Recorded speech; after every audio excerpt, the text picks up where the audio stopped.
Alors voilà. Donc je vais vous passer en revue les différentes étiologies de ces surdités en vous faisant tout simplement la revue ou le passage du schéma d'anatomie que je vous ai expliqué tout à l'heure. C'est-à-dire que je vais prendre compartiment par compartiment et vous montrer qu'à chaque niveau, on peut avoir une pathologie qui est responsable de ces surdités. D'accord? Alors on y va. Pour les différents types de surdités de transmission, donc comme je vous ai expliqué, ça peut concerner soit l'oreille externe, soit l'oreille moyenne. Commençons par les pathologies de l'oreille externe, s'il vous plaît. Donc la pathologie de l'oreille externe, ça peut être quoi? Non, avant d'arriver aux otites. Malformation du pavillon. Très bien. Ça peut être quoi aussi? Un corps étranger. Très bien. Un bouchon de cérumen. Voilà. Ça vous est tous arrivé d'avoir un bouchon de cérumen, vous consultez parce que vous avez la sensation d'oreille bouchée. Donc bouchon de cérumen, corps étranger, ça peut être aussi une sténose du conduit auditif externe. La sténose, c'est-à-dire que le conduit auditif externe se ferme. Pourquoi il se ferme? Très souvent, c'est une otite externe. D'accord? L'otite externe est responsable d'une sténose du conduit. Ça peut être quoi aussi? Une exostose du conduit, exactement. Une exostose du conduit, ça veut dire que vous avez un ostéum. Et l'exostose, c'est une pathologie avec ostéum multiple, d'accord, du conduit auditif externe.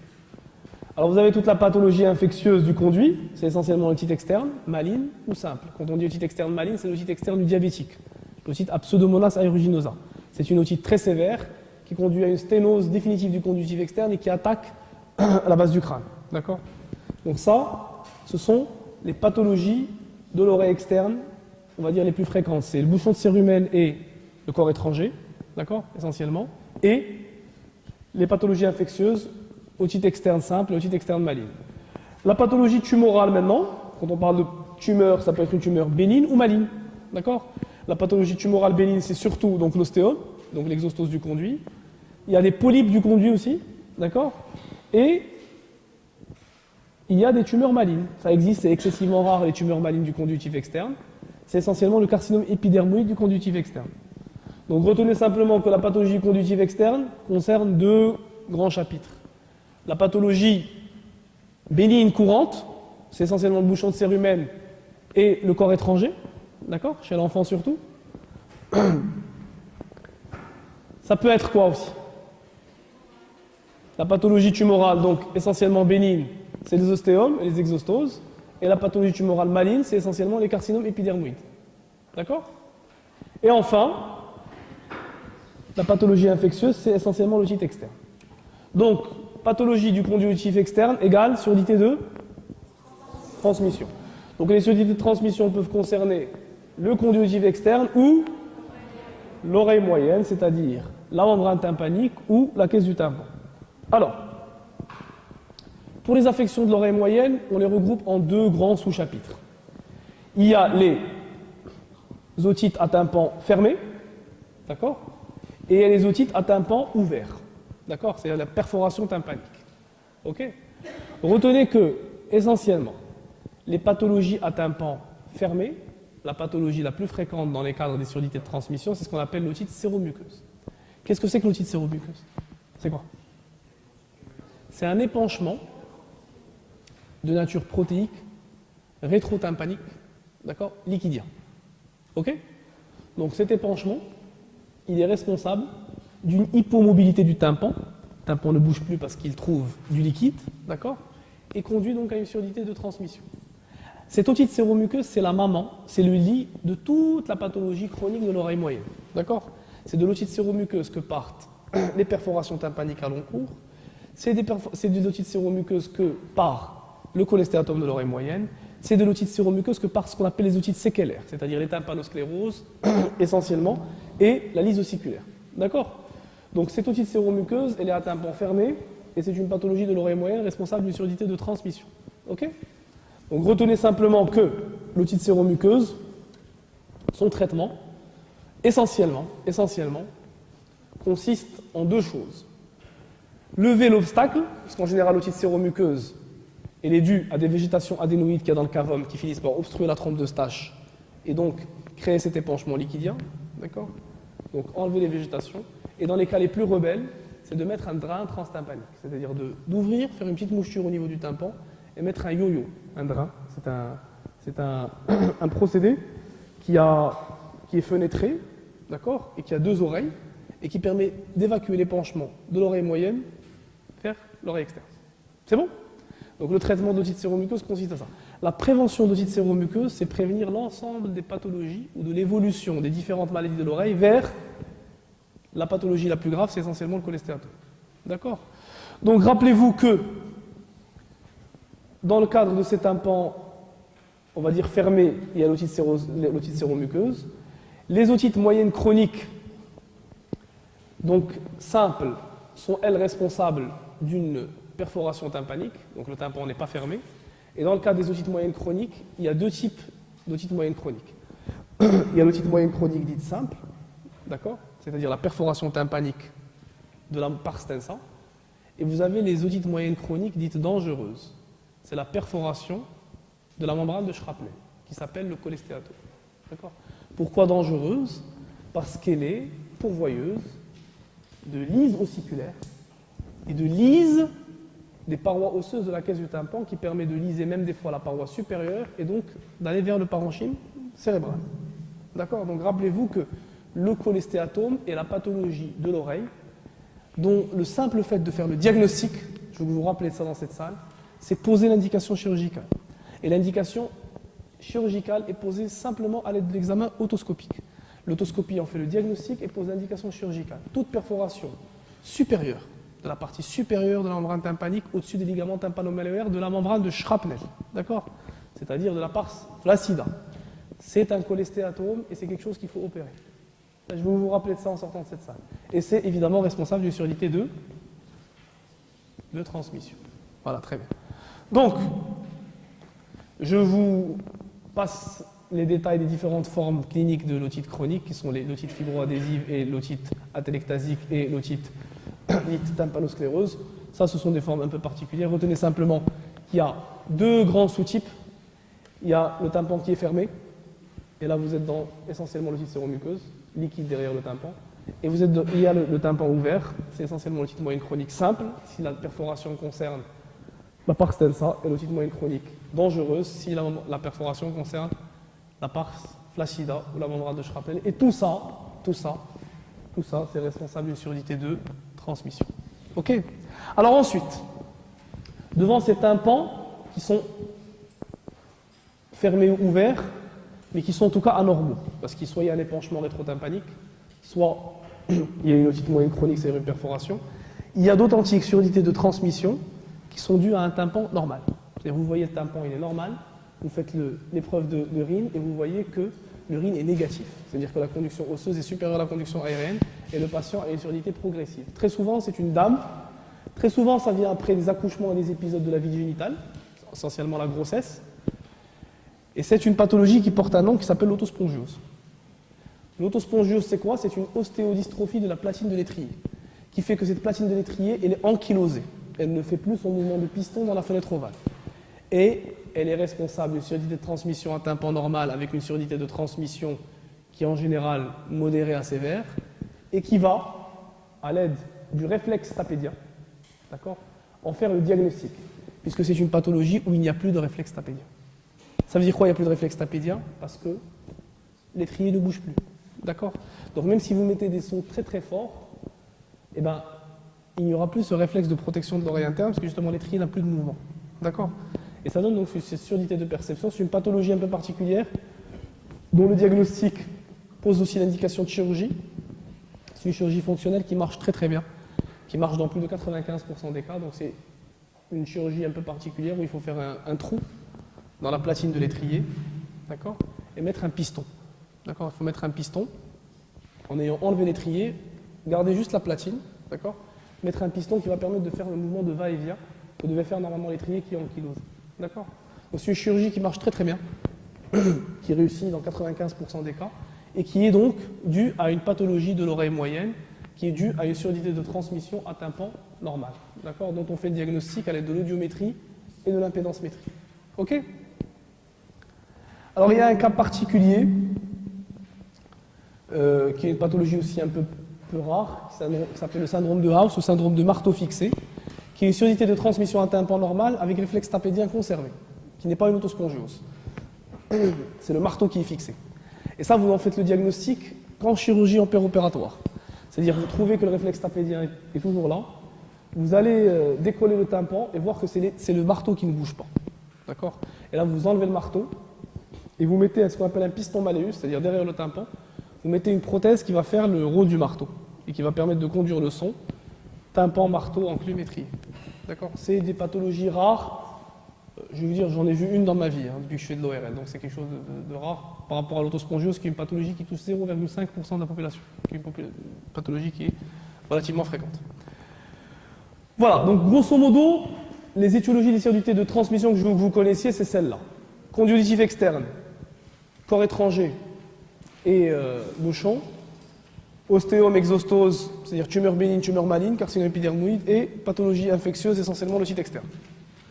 Pour la pathologie de l'oreille moyenne, deux grands sous-types, tympan fermé ou tympan ouvert et à tympan normal. Donc dans le tympan fermé, épanchement rétrotympanique, cellulite séromuqueuse, ou à tympan ouvert, c'est la perforation tympanique, d'accord, qui peut être d'ordre simple ou cholestéatomateuse. Et à tympan normal, sur les transmissions à tympan normal, c'est autospongiose. C'est ce qu'il faut que vous reteniez. Pas la peine de chercher les autres diagnostics. Alors on passe aux étiologies des surdités de perception. Donc surdité de perception, c'est, comme je vous ai dit tout à l'heure, un RIN positif avec une surdité et un Weber qui est latéralisé du côté sain. Donc dans la surdité de perception, il faut faire la distinction entre endo et rétrocochléaire. D'accord? Et il faut faire la distinction entre les surdités de perception bilatérale et unilatérale. Pourquoi? Parce que dans l'unilatéral, et retenez ça, en ORL d'une manière générale, quand on est dans l'unilatéral, on est très souvent dans le tumoral. D'accord? Épistaxis unilatérale, surdité de perception unilatérale, toujours il faut se méfier. Quand on est dans le bilatéral, c'est plus rassurant. D'accord? Donc il faut en faire le distinguo. Surdité de perception bilatérale, c'est-à-dire vous avez un tympan normal, vous avez une surdité de perception à l'acoumétrie puis à l'audiométrie, et elle est bilatérale, et elle est chez le sujet âgé. Première étiologie, presbyacousie. D'accord? Presbyacousie, c'est une surdité de perception qui débute chez le sujet en général à partir de 50 ans, qui est symétrique, c'est-à-dire que les deux côtés sont atteints de la même manière, et elle est progressive, c'est-à-dire qu'elle n'est pas brutale, ce n'est pas une surdité brusque. Et elle commence par ce qu'on appelle l'aspect en pente de ski. Heureusement, je n'ai pas le datashow pour vous montrer, donc c'est des courbes qui sont comme ça. D'accord? En pente de ski. Comme une pente de ski. C'est-à-dire elles sont prédominantes sur les aigus. La surdité est prédominante sur les aigus. Pourquoi? Pourquoi? Parce que, vous l'avez vu en anatomie, je ne sais pas si vous l'avez vu ou pas, mais retenez simplement qu'on est dans le cadre de surdité de perception endocochléaire. Il faut savoir que les fréquences aiguës sont au niveau de la base de la cochlée, et les fréquences graves au niveau de l'apex. D'accord? Les fréquences qui s'usent le plus au début, ce sont les fréquences aiguës, parce que c'est elles qui sont atteintes au départ, donc la base. C'est comme les marches d'un escalier. Les gens qui habitent en haut au 4e étage, en général, l'escalier est moins usé que celui qui est au 1er étage. Parce que celui du 4e est emprunté par tout le monde. Donc on passe par le premier quand on habite au 1er, au 2e, au 3e. D'accord? Alors que pour les fréquences graves, ce sont des fréquences qui sont moins atteintes moins souvent, parce qu'elles concernent l'apex cochléaire. Okay? Donc tout passe par la base, et très peu de fréquences arrivent à l'apex. Donc celles qui sont usées en premier, ce sont les fréquences aiguës. C'est pour ça que les personnes âgées, quand elles n'entendent pas, elles commencent à ne pas entendre sur les fréquences aiguës. D'accord? C'est ce qu'on appelle la presbyacousie. C'est l'étiologie la plus fréquente des surdités de perception bilatérale endocochléaire. D'accord? Et le traitement de ces surdités-là, c'est l'appareillage auditif. D'accord? Ça donne d'excellents résultats. Ensuite, dans les surdités bilatérales, il y a évidemment ce qu'on appelle les surdités professionnelles. C'est essentiellement les traumatismes sonores chroniques. C'est essentiellement deux types de professions. C'est les gens qui travaillent dans les centres d'appel, qui sont soumis pendant toute une vie à des simulations sonores chroniques. C'est les gens qui travaillent en milieu sonore bruyant, comme par exemple les disc jockeys, les gens qui travaillent dans les milieux de boîtes de nuit, etc. Ou les gens qui travaillent dans l'ingénierie, dans le bâtiment, qui sont au contact des machines qui font du bruit de manière intense et répétée. Tout cela font des surdités de perception, en général bilatérales et symétriques, d'accord? Et qui prédominent sur le 4000. C'est la fréquence qui est la plus préférentiellement atteinte. D'accord? Donc retenez ça. Ensuite, d'autres types de surdités de perception bilatérale peuvent être retrouvés. C'est essentiellement les surdités toxiques et médicamenteuses. C'est par exemple la prise d'antibiotiques, essentiellement les aminosides. D'accord? Donc les aminosides, comme la streptomycine qu'on donnait autrefois dans le traitement de la tuberculose, peut donner donc une surdité de perception en général qui est bilatérale et symétrique par atteinte des cellules ciliées de l'oreille interne. Alors, surdité de perception bilatérale, donc c'est quoi essentiellement? Rappelez-vous, presbyacousie, professionnelle et toxique et médicamenteuse. C'est bon? Donc voilà, si c'est le genre de questions que je pourrais vous poser. Donc citez-moi les différentes surdités de perception bilatérale, il faudra me répondre ça. Ensuite, les surdités de perception unilatérale. Dans les surdités de perception unilatérale, il faut se méfier. Faut se méfier. Surdité de perception unilatérale, je fais un PEA et je suis dans l'endocochléaire. Et j'ai un vertige associé, il y a un diagnostic qui doit ressortir, c'est la maladie de Ménière. La maladie de Ménière, c'est un hydrops. C'est quoi un hydrops? C'est-à-dire que dans les liquides de l'oreille interne, il y a trop de pression. D'accord? Et ça donne 3 signes cliniques fondamentaux. Un vertige qui dure 2 à 3 heures avec nausées, vomissements et signes neurovégétatifs. Une surdité de perception unilatérale avec un acouphène unilatéral. Voilà. Quand vous avez ça, c'est toujours une maladie de Ménière. Il n'y a même pas besoin d'examen complémentaire pour le confirmer. C'est une maladie de Ménière. D'accord? Les plus prudents feront une IRM pour éliminer une cause tumorale, et ça sera toujours une maladie de Ménière. Ensuite,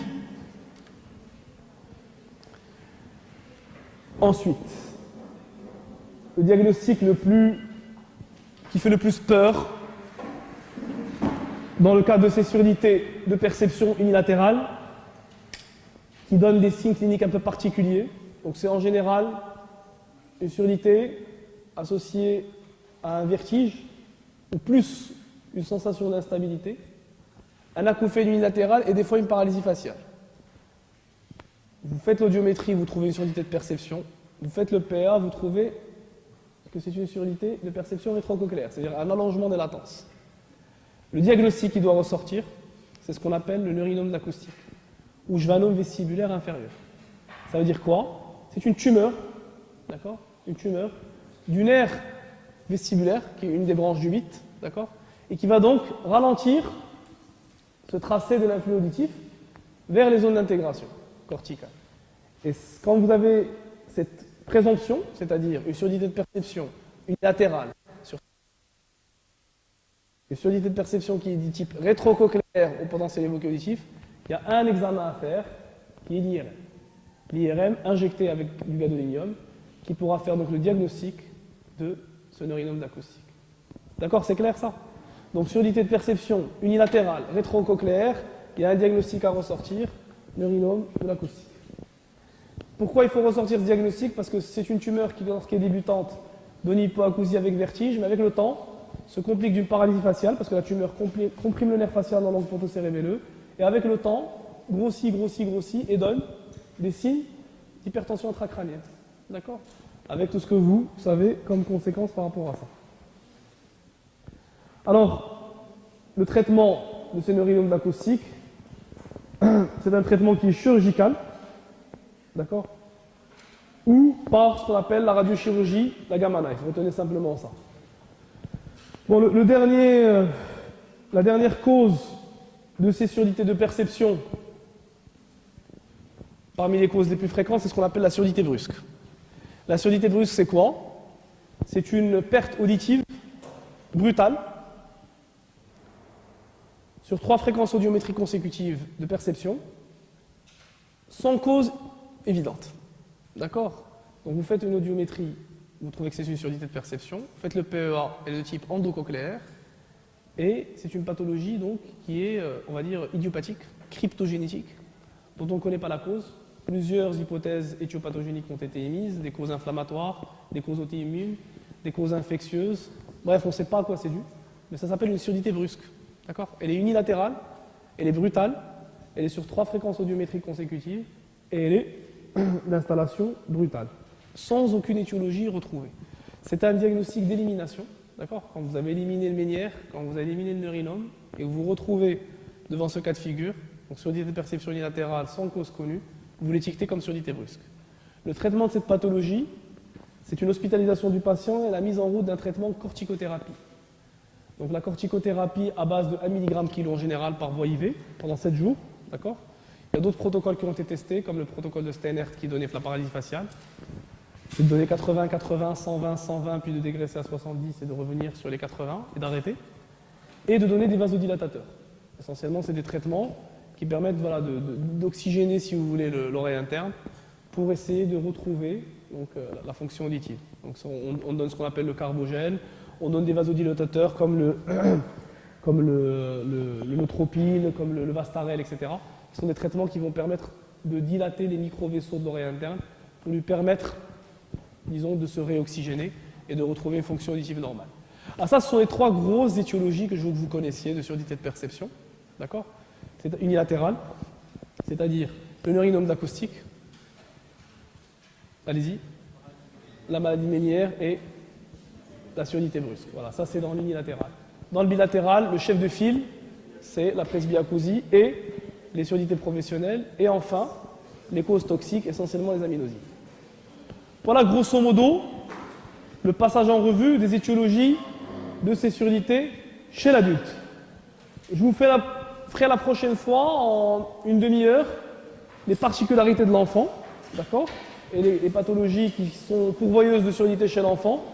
Et on aura clôturé ce chapitre qui est un peu technique, un peu plus difficile que les autres, et qui a affaire pour moi plus de spécialistes.